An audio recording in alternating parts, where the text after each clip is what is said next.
You ask Tiger to solve. This deals with linear equations with one unknown.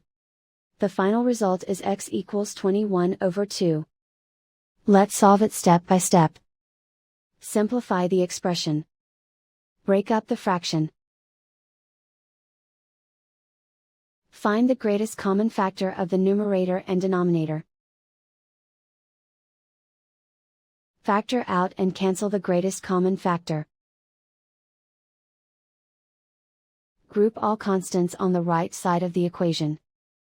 Add 1/3 to both sides. Combine the fractions. Combine the numerators. Reduce the zero numerator. Simplify the arithmetic. Find the lowest common denominator.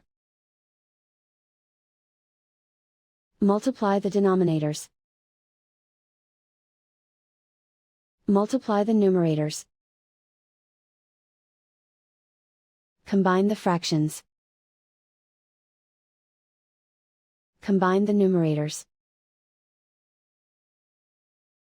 Isolate the x. Multiply both sides by 9. Group like terms. Multiply the coefficients. Simplify the fraction. Multiply the fractions. Simplify the arithmetic. And so the final result is x equals 21/2.